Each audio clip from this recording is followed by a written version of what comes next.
Hey, what's up my friend. Yap, selamat datang dan kembali lagi di channel Culture Show. Yes. Kali ini bersama gua Mat Bes ya. Dan gue Nao Peru. Di sini kali ini akan menyelami apa saja trending, mencari tahu hal-hal tidak masuk akal yang dilakukan warga Konoha.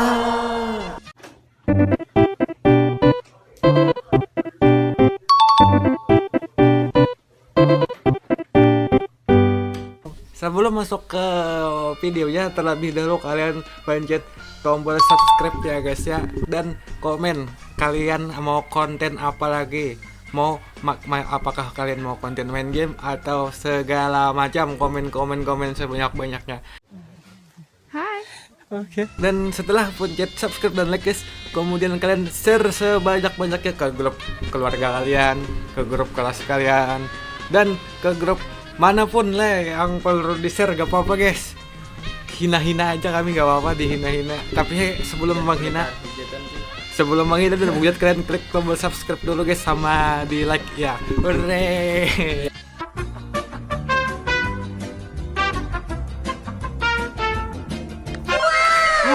Guys, ada berita aneh guys. Kembali terjadi lagi di bulan suci atau bulan Ramadan ini. Breaking news, 2 debt collector di Palembang ditusuk dan ditembak oknum polisi. Betulan guys, debt collector sangat meresahkan. Tapi yang lebih meresahkan lagi, bayar utang tapi tidak dilunasi. Mungkin debt collector ini tugasnya kan, misalnya kan kayak kita kredit motor tapi lupa dibayar atau nggak punya uang atau apapun alasannya lah, harusnya kan kewajiban kita itu untuk membayar. Dan kalau nggak dibayar, dan wajar lah kalau debt collector nagih motor kita. Nah, mungkin kesalahannya itu debt collector itu mungkin melakukan cara kekerasan atau pengancaman. Nah, itu tidak bisa dibenarkan guys. Kok bisa anjir sampai ditembak polisi? Bagaimana kronologinya? Lanjut simak video ini. Ini di kantor polisi kayaknya. Debt collectornya yang mana? Oh, itu yang baju hitam debt collectornya, polisinya yang pakai kemeja. Anjir, bawa pistol. Iyalah polisi gitu. Jelas lah bawa pistol. Untung ada istrinya yang menang. Kenapa gitu debt collectornya sampai berurusan sama polisi?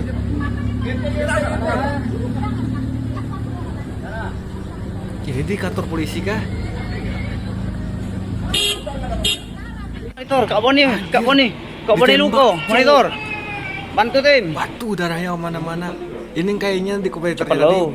Gak Mama sendirian, lo, punya jangan teman. itu, cepet Nah, lo. ini yang teman di kompetitor yang ditembak. Agak pucat.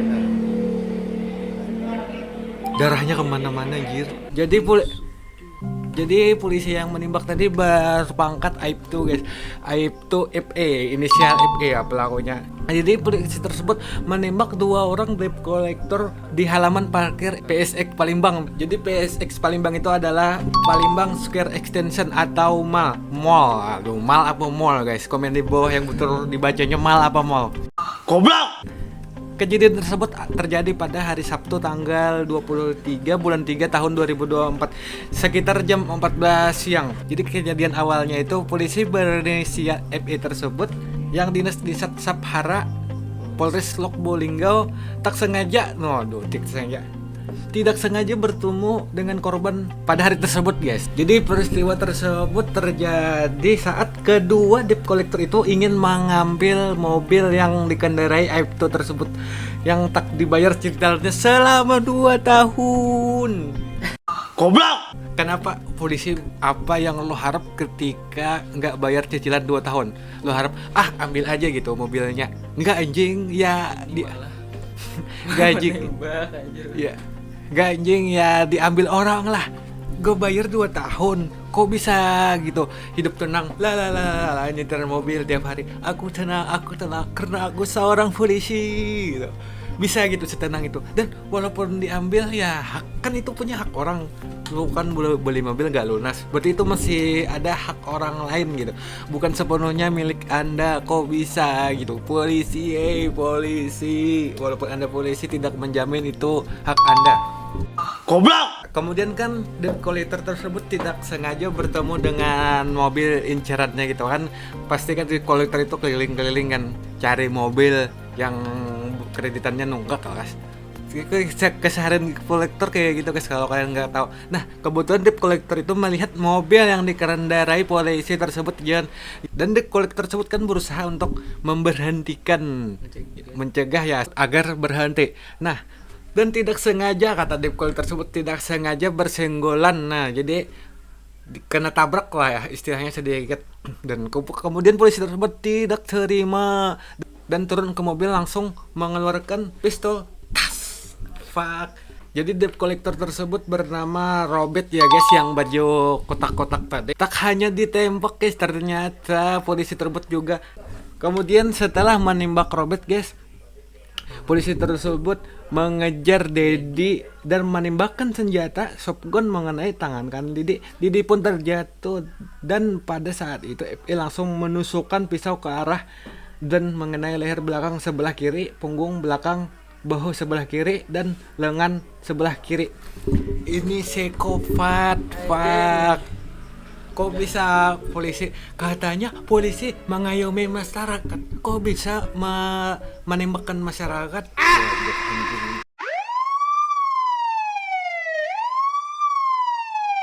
Kabur. Gak bisa kan?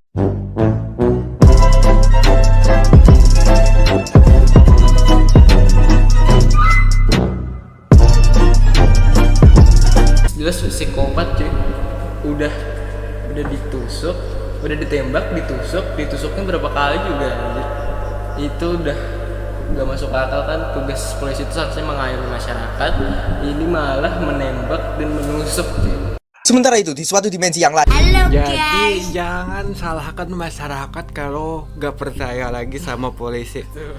Kan bisa gitu. Misalnya nih nah, dia sama polisi tadi, saya debt collector. Wah ada mobil nggak telat bayar nih. Refleks dong, saya ingin memperhatikan tas.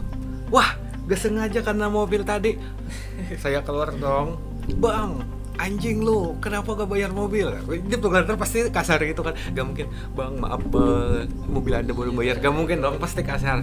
Nah bagaimana reaksi anda kalau saya mau mengambil mobil anda? Melihat status saya sebagai polisi seharusnya yang saya gak bayar 2 tahun. Mobil anda ini sadar gak bayar 2 tahun. Seharusnya saya ini apa, memaklumi hal tersebut karena itu memang bukan sepenuhnya mobil milik saya. Nah. Jadi tidak sepantasnya polisi tersebut menusukkan dan menembak gitu. Jadi semua hal itu pantas, kayak dari mulai menyerempet atau menyegat juga apa marah terhadap gue. Jadi itu sangat sangat normal. Memang seharusnya seperti itu. Kemudian deployator tadi yang bernama Dedi Juhriansah 51 tahun dan Robert Johan Saputra 35 tahun harus dilarikan ke rumah sakit karena menderita sejumlah luka tusuk dan pelaku langsung melarikan diri. Polisi nangkap polisi di judulnya. Keadilan, mana keadilan? Jangan sampai hukuman itu tajam di bawah, tumpul di atas, harus merata guys. Siapapun orangnya itu, kalau salah ya hukum seadil-adilnya. Diam. Ternyata emang betul guys, pepatah dan banyak orang bilang yang yang punya hutang lebih galak daripada yang dihutangi.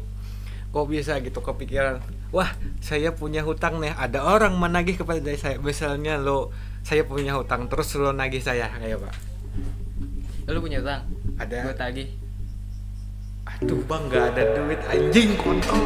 Coba nanti aja. Nanti aja nagih hutang. Saya gak ada duit. Kan lo ngutang udah nunggak 2 tahun. Saya akan bayar tapi nanti. Gak bisa gitu dong. Saya dong yang punya hutang siapa? Kan saat jangan hutang. DC juga salah serahin penarikan ke pengadilan beres, gak perlu pakai cara premanisme akan dilawan dengan kekerasan, itu sudah pasti. Jadi buat DC mending kali sayang nyawa lewat pengadilan. Dan saya juga nanti dan yang sita nanti juga dari penegak hukum. Nah guys, masalahnya kan ini kalau lewat pengadilan yang punya kejadian itu kan tadi boleh sih. Jadi dia itu mengelobi orang-orang pengadilan supaya mobilnya itu tidak ditarik lah. Jadi kan sebagai DC serba salah. Udah nih, step pertama kan udah pasti gitu ke pengadilan buat ngurusin. Nah, tahu kan di Indonesia itu yang punya uang, yang punya kuasa. Jadi si oknum tadi punya kuasa untuk mengatur lah supaya mobilnya itu nggak ditarik.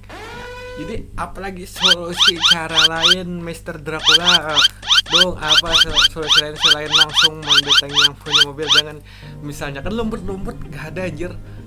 Orang emang orang Indonesia dilembutin gitu. Mau gak sih? Bang, motor bang, pinjem bang, ini belum dibayar 2 tahun nih, itu dikasih. Gak ada anjir orang kayak gitu, gak ada. Harus dengan cara kekerasan. Cara apa lagi? Kalau gak pakai kekerasan juga pastinya ntar deh besok aja terus aja sampai gak bayar 2 tahun. Gitu kan pasti nunda orang. Ya iyalah, tahu kan lu tinggal di desa masa nggak tahu anjir sifat-sifat orang Indonesia. Pasti nanti terus. Kalau nggak pakai kekerasan ya itulah satu-satunya solusi. Kalau kecuali punya solusi lain selain ke pengadilan.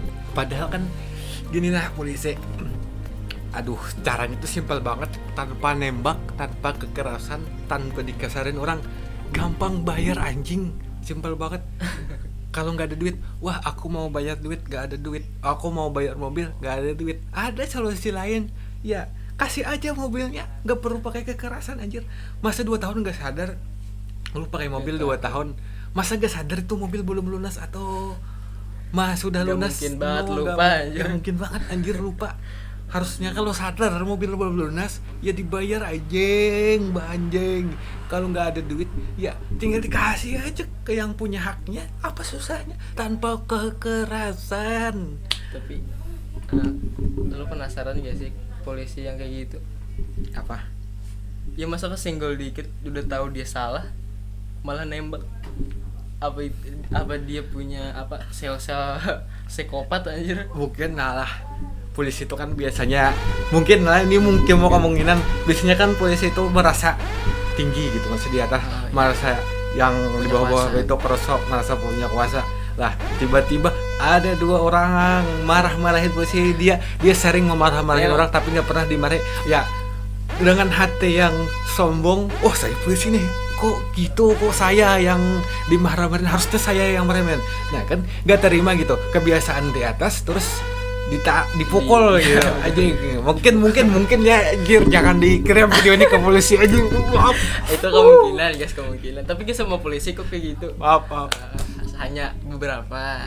Kabur. Bisa kan? FBI, open up!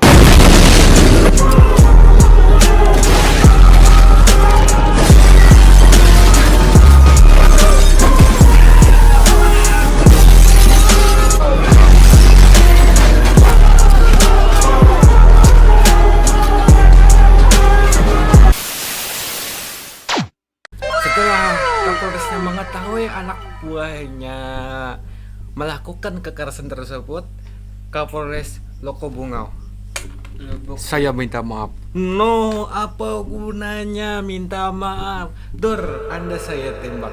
Terus saya, maaf ya. Wah, maaf ya, anak saya menembak Anda. Terus apa reaksi Anda setelah saya minta maaf? Gak terima cuy, gila aja. Iya, jadi masa cuma minta tembak maaf. ditusuk men. Masa cuma minta maaf lah. Jadi menurut Kapolres Lubuk Linggau, AKBP Indra Yuda menyebut tidak akan melindungi anggotanya tersebut dan akan ikut memburu keberadaan pelaku. Untung ya guys, untung di media Kapolres itu bilangnya tidak akan melindungi dan akan ikut memburu mencari tersangka tersebut guys. Percayalah, dari polisi yang pasti akan memprosesnya sesuai peraturan perundang-undangan yang berlaku. Tidak ada perbedaan perlakuan jika ada perbuatan melanggar hukum, baik yang dilakukan oleh anggota polisi maupun pihak lain, pasti akan diproses jelas. Harus dong sesuai wilayah hukum kejadian, apalagi kejadian kejadiannya ke Palembang bukan dalam rangka kedinasan dan tidak ada izin. Oh guys, jadi kejadian tersebut di luar jam dinas, di luar dari tugas polisi tersebut. Jadi dia melakukan itu tanpa imbel-imbel polisi guys. Jadi dia itu sebagai warga negara sipil, biasa, warga sipil, tidak ada kaitannya dengan polisi. Jadi untuk sementara ini guys, polisi tersebut masih belum ditemukan dan masih dalam daftar pencarian orang polisi. A few moments later. Oke guys, segitu aja dari kami. Thank you banget yang udah nonton, dan jangan lupa untuk follow Instagram kami Kahirsok. dan Instagram pribadi saya Matbis. Dan gue Nauferu. Sekian dari kami.